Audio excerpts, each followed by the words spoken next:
ईरानी वज़ीर दाखिला पाकिस्तान आए हुए हैं, उनकी वज़ीर आज़म से भी मुलाकात हुई, फ़ॉरेन मिनिस्टर से भी हुई और अभी से थोड़ी देर पहले उनकी army chief field marshal Asim Munir से भी मुलाकात हुई है। इस सारे मामले, इस सारे तनाज़े के अंदर जो पीस एफर्ट है, जो पाकिस्तान का एक सेंट्रल रोल है, उसमें फील्ड मार्शल का वज़न काफ़ी भारी है और ईरान को, अमेरिका को और सऊदी अरब को एक नुक्ते पर लाने वाले के मामले को, तनाज़े को तूल देने की बजाय थोड़ा संभालते हैं और फिर उस MOU के ऊपर इत्तफ़ाक़ राय पैदा करने में भी इनका काफ़ी कलीदी किरदार है।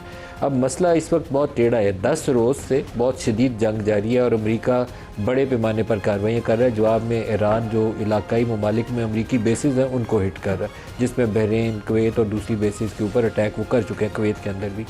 अभी उसके अंदर एक जो नई जहत उसके अंदर शामिल हुई है वो ये है कि हौसियों ने ऐलान किया था कि वो बाबुल मंदब को बंद करेंगे और सऊदी ऑयल को यहाँ से जाने नहीं देंगे। आज उस सिलसिले में एक नई डेवलपमेंट ये हुई है कि 2 सऊदी ऑयल टैंकर्स वो निकले, एक चीन के लिए और एक इंडिया के लिए, और वो हौसियों के हमले के डर से दोनों ने यू टर्न लेकर वो वापस रेड सी से वापस हो गए।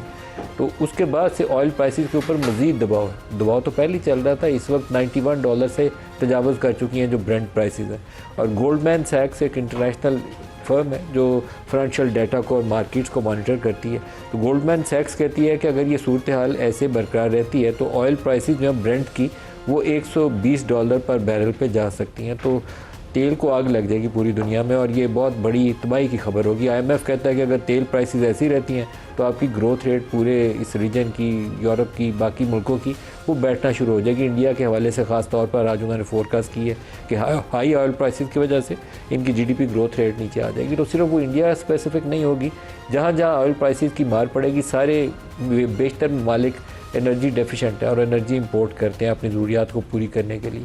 तो वहाँ उसकी कॉस्ट जो है वो इन्फ्लेशन पैदा करेगी और आपकी GDP बैठनी शुरू हो जाएगी। तो ये एक बहुत ही नाजुक मसला है। वज़ीर दाखिला जो ईरानी वज़ीर दाखिला हैं उनको यकीनन फील्ड मार्शल ने 2-3 नुक्तों पे कहा होगा। एक तो वो 10 रोज़ा तजवीज़ है पाकिस्तान की तरफ से दोबारा दी गई, जिसको कतर भी सपोर्ट कर रहा है कि 10 रोज़ के लिए कारजी जंगबंदी के ऊपर इत्तफ़ाक़ राय पैदा करें ताकि इसके जो MOU में जो एक डिसरप्शन पैदा हो गई है उसको दोबारा स्ट्रीमलाइन किया जा सके उस प्रोसेस को और मामला आगे बढ़ जाए। एक तो वो बात होगी और दूसरा ये जो हौसियों वाला तनाज़ा है इसके ऊपर भी बात की होगी। पाकिस्तान और सऊदी अरब का एक डिफेंस पैक्ट है और उस डिफेंस पैक्ट के नतीजे में अगर सऊदी अरब की सलामती के ऊपर कोई हमला होता है तो पाकिस्तान उसे अपने ऊपर हमला तस्वर करेगा और उसका जवाब देगा। और यही सूरत हाल सऊदी अरब की है कि अगर पाकिस्तान के ऊपर कोई ऐसी सूरत हाल हो तो सऊदी अरब भी वैसे ही पाकिस्तान के साथ खड़ा होने का पाबंद है। तो ये एक ऐसा मुआहदा है जिसकी पासदारी करते हुए अगर हौसी जो हैं वो सऊदी इंटरेस्ट के ऊपर अटैक करते हैं तो पाकिस्तान को जवाबी कार्रवाई करनी पड़ेगी। पाकिस्तान ने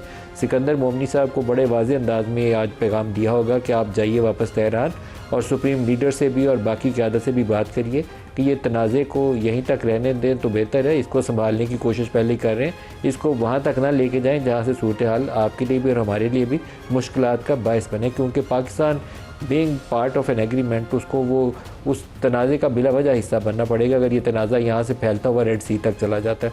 तो ये बहुत ही बड़ी और मेजर डेवलपमेंट होगी अगर ये सूरत हाल पैदा हो जाती है, फिर इस जंग को समेटना बहुत मुश्किल हो जाएगा।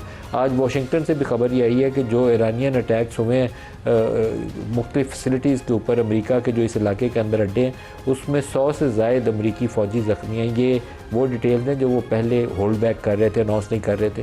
2 मज़ीद फ़ौजियों की हिलाकत की उन्होंने खबर दी है, लेकिन 100 से ज़ायद ज़ख्मी होना ये बहुत बड़ी खबर है क्योंकि इसको ऑफिशियली वो अभी तक क्लेम नहीं करते। वो तो बताते हैं 2 इधर हुए, 2 उधर हुए, टोटल 14 बताते थे। अब इस अटैक्स के बाद उन्होंने टोटल तादाद 17 डेथ की गई है, लेकिन 100 से ज़ायद का है कि इन हमलों में अब ज़ख्मी हो गए।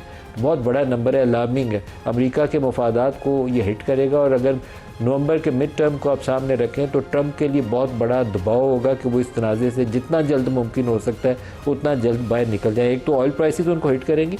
ब्रेंट अगर 91 पे है तो 84 प्लस $84.5 पर बैरल के ऊपर इस वक्त WTI भी है। हालांकि अमेरिका इस वक्त गल्फ़ वाला ऑयल नहीं खरीदता, लेकिन क्योंकि मार्केट बेस्ड सिस्टम है तो वहाँ पे भी प्राइसेस ऊपर चढ़ रही हैं।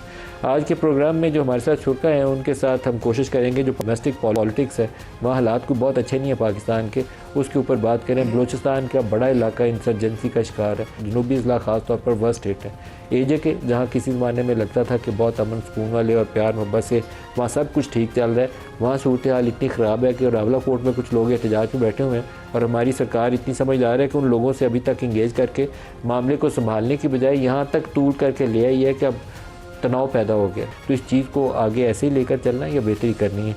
वहाँ पे इलेक्शन सर पे बिल्कुल आ चुके हैं और इलेक्शन का प्रोसेस अब 3 मरहलों में कर दिया गया, 27, 2 और शायद 10 तीसरी तारीख रखी गई।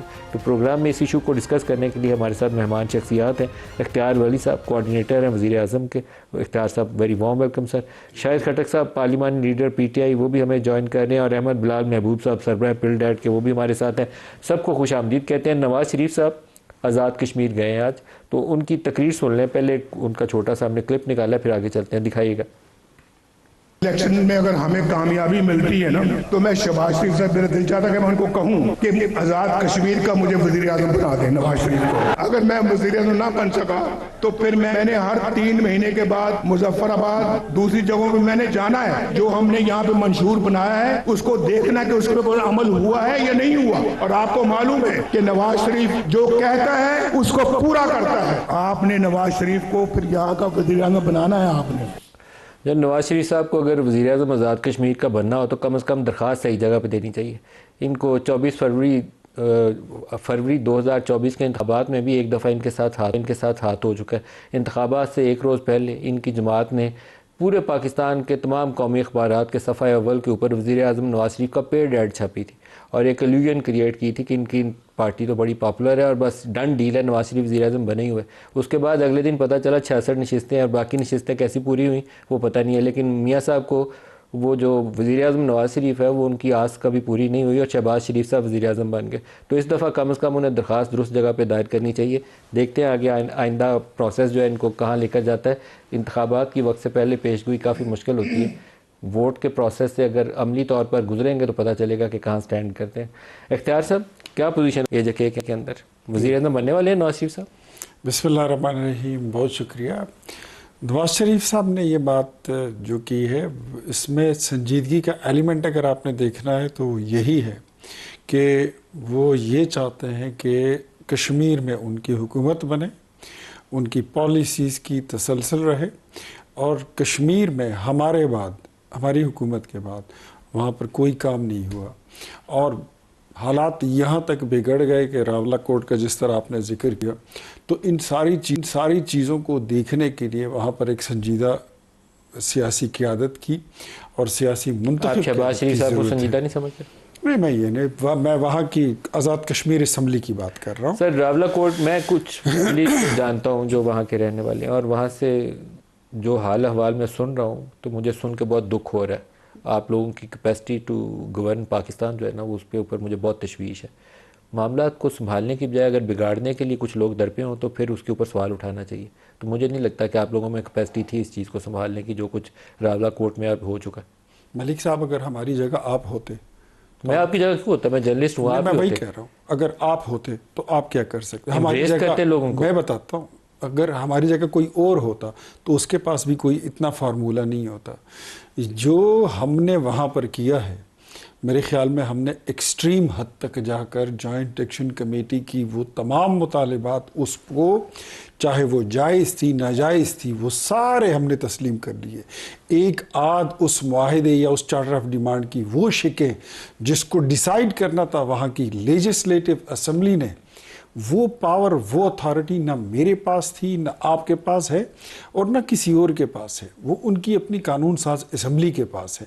सो वहाँ पर एक कानूनी सकम आया। अदरवाइज़ जॉइंट एक्शन कमेटी को टाइमली इंगेज किया गया। उससे पहले भी आपको याद होगा कि आटे और वगैरह वगैरह चीज़ों की कोई बहाना बना के एक हवा कड़ा कर दिया गया था। हमने वो सारी चीज़ें उस वक़्त भी सिचुएशन को डिफ्यूज़ किया। फिर जब अब दोबारा हुआ फिर भी हमने उनके सारे मुतालिबात तस्लीम किए, बिकॉज पाकिस्तान मुस्लिम लीग नून समझती है कि जो कायद आज़म ने कहा था कि कश्मीर हमारी शहरग है, सो वी डोंट हैव, हमारा कोई उस पर कॉम्प्रोमाइज़ नहीं है और कोई नेगलिजेंस भी नहीं होगी। लेकिन दीगर पॉलिटिकल पार्टीज ने वहां पर सिर्फ सियासत की है।